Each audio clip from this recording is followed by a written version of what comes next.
ओम नमः शिवाय। शिवजी सदा सहाय। ओम नमः शिवाय। गुरुजी सदा सहाय। जय गुरुजी संगत जी। गुरुजी के परिवार, गुरुजी टुडे ब्लेसिंग्स में आपका स्वागत है। चैनल पर नए हैं तो चैनल को शेयर करें और सब्सक्राइब करें और साथ में लगे हुए बेल आइकॉन के बटन को प्रेस करके ऑल पर क्लिक कर दें ताकि डेली अपलोड होने वाले बड़े मंदिर वाले प्यारे से गुरुजी के सत्संग और ब्लेसिंग संगत जी आप तक पहुंच सके। अपना सत्संग गुरु जी के इस प्यारे से चैनल पर अपलोड करवाने के लिए आप डिस्क्रिप्शन बॉक्स में दिखे हमारे व्हाट्सएप नंबर पर अपना सत्संग ऑडियो या वीडियो किसी भी फॉर्मेट में रिकॉर्ड करके हमें भेज सकते हैं। जय गुरु जी।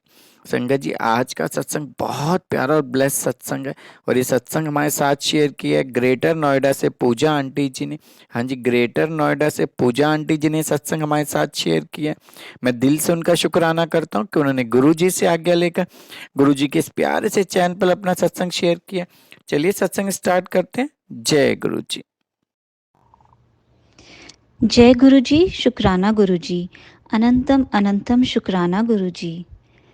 सारी संगत जो ये सत्संग सुन रही है उनको जय गुरु जी। मैं अपना सत्संग गुरु जी के मंत्र जाप से शुरू कर रही हूँ। ओम नमः शिवाय, शिवजी सदा सहाय। ओम नमः शिवाय, गुरु जी सदा सहाय। जय गुरु जी। मैं कुछ कारणवश अपना नाम गुप्त रखना चाहती हूँ। ये मेरा पहला शुक्राना सत्संग है। अगर मुझसे कोई भूल चूक हो जाए तो मुझे माफ़ कर दीजिएगा मेरे गुरुपा। मैं ग्रेटर नोएडा से हूँ और मैं हमेशा से साईं बाबा में बहुत मानती हूँ। मैं 1 जनवरी 2024 को गुरुजी के साथ जुड़ी थी। इससे पहले ना कभी मैंने उनके बारे में सुना था, ना कभी उनके दर्शन हुए थे। मैं 39 इयर्स की हूँ और मैं अपने अंकल के साथ इंडिया के बाहर रहती हूँ। मेरी लाइफ में सब ठीक चल रहा था, मगर साल 2023 में सब कुछ खराब होने लगा। मेरी तबीयत बहुत बिगड़ती गई, जिसकी वजह से मेरी अक्टूबर 2023 में सर्जरी भी हुई। इसी टाइम में मेरा रिलेशन मेरे अंकल के साथ भी खराब होने लगा। मेरे अंकल ने अचानक से मुझसे कहा कि वो मुझसे अलग होना चाहते हैं, जबकि उससे पहले हमारे बीच में कभी भी कोई भी प्रॉब्लम नहीं थी। ये उन्होंने मुझसे अचानक से ही कहा। और दिसंबर 2023 तक तो मानो मेरा सब कुछ ख़त्म सा ही होता जा रहा था। मुझे सारे रास्ते बंद दिखने लगे थे। मुझे अपनी लाइफ कभी-कभी ख़त्म करने का भी मन करता था, क्योंकि जो भी मेरे साथ हो रहा था सब अचानक से हो रहा था, जो कि बहुत अनएक्सपेक्टेड था। क्योंकि ऐसा लग रहा था मानो सारे काम सिर्फ ख़राब ही हुए जा रहे हैं, कुछ सही नहीं हो रहा था, कुछ भी नहीं। मैंने अपना मैं ज़्यादातर लोगों के साथ कभी अपना कोई टेंशन, परेशानी कभी नहीं शेयर करती। मैं पूरी कोशिश करती हूँ कि अगर कभी भी कोई प्रॉब्लम आ जाए या कोई कुछ भी हो, मैं उसे खुद तक रखती हूँ, उसे खुद ही सॉल्व करती हूँ। मैं अपने मम्मी-पापा तक कभी कोई बात नहीं लेकर जाती। पर परेशानी इतनी बढ़ गई थी, इतनी बढ़ गई थी कि मैंने अपनी मासी को, जो मेरी मदर की सिस्टर हैं, उनको बताया कि ऐसे-ऐसे सब हो रहा है। और मेरी मदर को भी थोड़ा हिंट था कि मेरे पर्सनल लाइफ में ऐसा कुछ प्रॉब्लम चल रही है। तो एक दिन मेरी मासी ने मेरी मम्मी से कहा कि छतरपुर के बड़े मंदिर वाले एक गुरुजी हैं और उनकी बहुत मान्यता है। और उन्होंने कहा कि उन्होंने बहुत लोगों के दुख हरे हैं। एक बार उनका नाम लो और उनके वीडियोस यूट्यूब पर देखो। तो मेरी मम्मी ने मुझे ये सब बताया और उस दिन 1 जनवरी था। और उसी दिन 1 जनवरी को ही मैंने गुरुजी का मंत्र जाप का पहला भजन सुना था। फिर धीरे-धीरे करके, एकदम से तो नहीं, क्योंकि मैं उनके बारे में जानती नहीं थी, मैं शुरू से ही साईं भक्त रही हूँ। तो धीरे-धीरे मैंने उनके सत्संग के यूट्यूब पर ही वीडियोस भी देखने शुरू किए। तो ऐसा लगता था जैसे किसी वीडियो को तो सुनकर ऐसा लगता था मानो गुरुजी ने मेरी समस्या का ही रास्ता दिखाया हो, जैसे मेरे मन में जो चल रहा था और वीडियो में जो भी संगत सत्संग बता रही हैं वो मेरे ही प्रॉब्लम के बारे में डिस्कस कर रहे हैं, मेरे ही प्रॉब्लम का सॉल्यूशन दे रहे हैं। ऐसे करते-करते वीडियोज़ देखते-देखते मुझे थोड़ी-थोड़ी शांति महसूस होने लगी। मुझे कभी-कभी गुरुजी के सामने मैं अपनी सारी प्रॉब्लम्स बोल दिया करती थी। मैं कभी-कभी उनके सामने रोती भी थी, अपनी परेशानी बता-बता के, और मेरे को मन में बहुत हल्का महसूस होता था। फिर जैसे-जैसे दिन निकलते गए, मानो मेरे अंदर की मरी हुई हिम्मत, जो पिछले कई सालों में मैंने गँवाई दी थी, वो वापस आती जा रही थी, और ऐसा लग रहा था जैसे मेरे अंदर जैसे हिम्मत आती जा रही है, शांति आती जा रही है, और दूसरी तरफ मेरे अंकल का बिहेवियर भी अच्छा होता जा रहा था। जैसे उन्होंने एकदम से मुझसे अलग होने के लिए कहा था, वो विचार, वो ख़्याल उनके अंदर से वापस जाते जा रहे थे, और वो मेरे साथ फिर से अच्छे से प्यार से रहने लग गए थे। अब वैसे भी कुछ 10 साल हो गए हैं मेरी शादी को, और लगभग तभी मैंने अपना काम और पढ़ाई भी छोड़ दी थी। पर अभी कुछ दिन पहले मन में आया कि मैं पढ़ाई शुरू करूँगी और अपनी मास्टर्स की डिग्री लूँगी। मैं आगे पहले भी पढ़ना चाहती थी, पर बीच में शादी हो गई, घर परिवार में उलझ गए, और मेरी पढ़ाई रह गई, और मेरे को काम भी छोड़ना पड़ा। पर अब ऐसा लगने लगा है कि मैं अपनी पढ़ाई पूरी करूँगी, मेरे को अपने मास्टर्स की डिग्री ख़त्म करनी है। और मेरे को पूरा भरोसा आ गया कि गुरुजी ने ही ये रास्ता दिखाया था मुझे, जो फिर से मेरे अंदर पढ़ने की चाह जाग रही है। इतने सालों के बाद हिम्मत करके मैंने सबसे पहले तो अपनी आइल्स की तैयारी शुरू करी, क्योंकि मैं बाहर जाकर पढ़ना चाहती हूँ, तो उसके लिए आइल्स का पास होना ज़रूरी होता है किसी भी यूनिवर्सिटी में एडमिशन के लिए, जो कि एक इंग्लिश प्रोफिशिएंसी टेस्ट होता है। तो मैंने काफ़ी तैयारी भी करी, क्योंकि बहुत सालों में मैंने बुक उठाई थी, मैंने बहुत तैयारी भी की, पर फिर भी एग्ज़ाम मानो जैसे ज़्यादा कुछ अच्छा नहीं गया, और मुझे पूरी उम्मीद थी कि मैं शायद पास नहीं कर पाऊँगी। बस मैं गुरुजी से मन ही मन ये अरदास करती रही कि मेरे गुरुपा, आप मेरी मदद कर दो और मुझसे ये एग्ज़ाम पास करा दो। तो उसके बाद मेरा रिज़ल्ट आया एग्ज़ाम देने के बाद, और मैं ठीक-ठीक जो-जो मार्क्स मैंने एक्सपेक्ट किए थे उससे भी ऊपर लाके अच्छे से पास भी हो गई। लाख-लाख लाख-लाख शुक्राना मेरे गुरुपा, लख-लख शुक्राना, अनंतम-अनंतम शुक्राना मेरे गुरुपा। गुरुपा का वैसे भी जितना मैं शुक्र करूँ, वो ना ही मेरे लफ्ज़ों में बयाँ हो सकता है, और ना ही वो कभी काफ़ी होगा। एक और छोटा-सा सत्संग है। अभी पिछले हफ़्ते मैं और मेरे अंकल सुबह-सुबह अपनी गाड़ी में कहीं से आ रहे थे। तो हमारी गाड़ी रेड लाइट पर खड़ी हुई थी। तभी एक हल्की-सी आवाज़ आई, तो पता चला कि पीछे से हमारी गाड़ी में किसी और इंसान की गाड़ी ने हिट किया है। तो मेरे अंकल थोड़े घबरा गए, और उन्होंने बाहर उतर कर देखा, तो गाड़ी में कोई डैमेज नहीं था।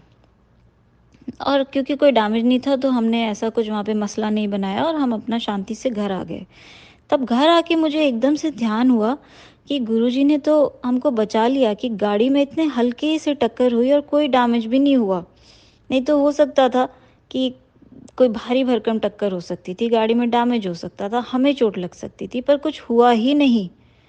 तो ऐसा लगा जैसे कोई कष्ट आ रहा था, बड़ा कष्ट आ रहा था, गुरुजी ने उसको कहाँ बिल्कुल ख़त्म ही कर दिया, पता भी नहीं चला। आपका अनंतम, अनंतम, अनंतम शुक्राना मेरे गुरुपा, कि आपको हमको हम आपने हमको किसी बड़ी आने वाली मुसीबत से बचा लिया। और ऐसे छोटे-छोटे सत्संग तो ऐसा लगता है जैसे रोज़ ही होते हैं मेरे साथ। मैं कभी परेशान होती हूँ, कोई भी बात सोच रही होती हूँ, छोटी से छोटी, बड़ी से बड़ी, कैसी भी, ऐसा लगता है जैसे गुरुजी हमेशा मेरे पास होते हैं, और वो सुन रहे होते हैं, और जब से वो आए हैं, जब से, ऐसा लगता है जैसे मेरी ज़िंदगी से आँसू चले गए, दुःख चले गए। ऐसा लगता है कोई भी परेशानी होती है, मन में आता है कि नहीं, सब ठीक है, गुरुजी हैं तो सही, मेरे गुरुपा हैं तो सही, वो हैं, वो सब सँभाल लेंगे, सब ठीक हो जाएगा। मुँह से भी हमेशा हर चिंता के लिए, हर परेशानी के लिए यही निकलता है कि नहीं, सब ठीक हो जाएगा, सब ठीक हो जाएगा। ऐसा लगता है जैसे सब सही है, वो सब देख रहे हैं, और वो सब सही कर देंगे।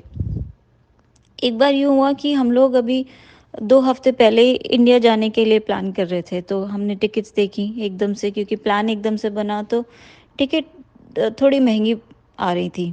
तो हम लोगों ने सोचा कि चलो हम और अभी 1-2 दिन देखते हैं, हम डिसाइड करते हैं ऊपर-नीचे करके, कैसे भी प्लान करेंगे। टिकट्स के प्राइसेस हम लोग देखने लग गए और अगले ही दिन ऐसा हुआ कि मेरे अंकल ऑफ़िस में थे और मैंने खोला तो वही टिकट जो हम लेना चाह रहे थे, वो बिल्कुल हमारे बजट में आ गई।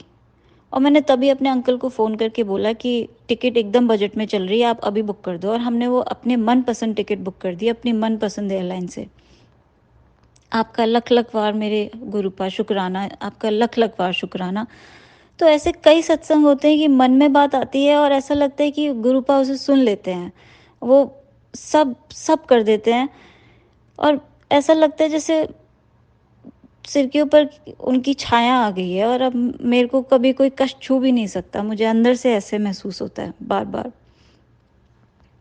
मैं जनवरी में उनसे कनेक्ट हुई और जब मेरे को उनके होने का एहसास होने लगा तो मन में कहीं न कहीं बार-बार ये आता रहता था कि मैं बड़े मंदिर जाऊँ। इतने सत्संग सुनती थी, लोग कहते थे कि उनका जल प्रसाद, कड़ा प्रसाद, चाय प्रसाद वो पी के उन्हें उन लोगों को सत्संग को संगत को कैसा लग रहा है, उनको बहुत अच्छा लगता है और मंदिर जाके उन्हें बहुत अच्छा लगा। मेरे भी दिल में आता था कि मैं भी हो के आऊँ, मैं भी तो महसूस करूँ कि वहाँ जाके कितना अच्छा लगता होगा। जो लोग जो सत्संग है, जो इतना उनको ब्लेस्ड फ़ील होता है, तो मैं भी एक दिन जाऊँ। और देखो लगे हाथ एकदम से कुछ कह भी नहीं सकते थे और एकदम से अचानक हमारी इंडिया की ट्रिप बन गई और मैं जाते ही बड़े मंदिर जाना जाऊँगी। ये मैंने बोल भी कबूल करी थी और मैं पूरा अरदास लगाई है कि गुरुपा मुझे अपने पास दर्शन के लिए बुला लीजिए। और गुरुपा का आशीर्वाद रहा तो इंडिया पहुँचते ही वो मुझे अपने दर्शन के लिए ज़रूर बुला लेंगे। वैसे तो मेरे गुरुपा का एक भी स्वरूप मेरे पास नहीं है और मैं पूजा भी नहीं करती कभी। पर हाँ, जब से गुरुजी से जुड़ी हूँ, अपनी पूरी कोशिश करती हूँ कि ना कभी गलत सोचूँ, ना ही गलत बोलूँ। और हर दुखी मोमेंट पर बस यही सोचती हूँ कि गुरुपा आपकी मर्ज़ी के बिना तो पत्ता भी नहीं हिल सकता। जो होगा, जो हो रहा है आपकी मर्ज़ी से ही है, तो सब कुछ सही है। अब मुझे ऐसा लगता है जैसे अब मैंने सब कुछ अपने गुरुपा पर छोड़ दिया है। मुझे गुरुजी के 2-3 बार ड्रीम दर्शन भी हुए हैं। एक बार उन्होंने मुझे दर्शन दिए जिसमें उनके हाथ में एक स्वीट बॉक्स था और वो मुझे उसमें से एक पेड़ा दे रहे थे। और वो पेड़ा मैंने खाया भी और मैं तभी मन में सोच रही थी कितना मीठा पेड़ा है। और जब मैं उठी तो मैं इतनी खुश थी, इतनी खुश ये सोचकर कि गुरुपा के हाथों से मैंने पेड़ा लिया है और मैंने खाया भी है। एक ड्रीम में वो मेरे बड़े भैया के साथ बात कर रहे थे और एक बार उन्होंने मुझसे मेरे ड्रीम में आकर कहा कि मैं अपने अंकल से बोलूं कि तू चिंता मत कर, जो कि मैंने अपने अंकल को बताया भी। ये सच है कि गुरुजी जब किसी को अपनी संगत बनाते हैं ना, तो वो सही में उसके सारे परिवार की रक्षा करते हैं। मेरी बस अब इतनी इच्छा है कि मैं जल्द से जल्द गुरुपा के बड़े मंदिर जाकर उनके दर्शन करूं और उनका प्रसाद ग्रहण करूं। बाकी तो सब वैसे ही होगा जैसे गुरुजी चाहेंगे।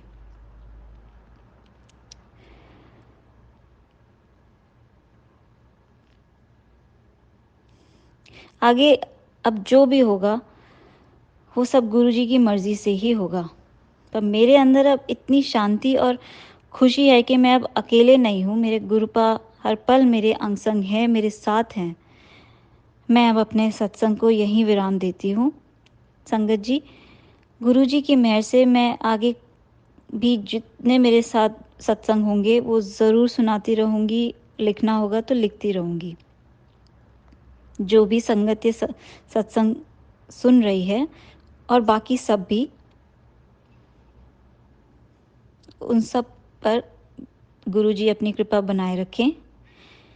जय गुरुजी, शुक्राना गुरुजी, अनंतम अनंतम अनंतम शुक्राना मेरे गुरुपा। ये सत्संग सुनाते हुए अगर मुझसे कोई भी कहीं भी भूल चूक हुई है तो गुरुपा मुझे माफ़ कर दीजिएगा, मुझे क्षमा कर दीजिएगा। मैं गुरुजी का सत्संग अंत भी उनके मंत्र जाप के साथ ही करूँगी। ओम नमः शिवाय, शिवजी सदा सहाय। ओम नमः शिवाय, गुरुजी सदा सहाय। जय गुरु जी, जय गुरु जी, जय गुरु जी।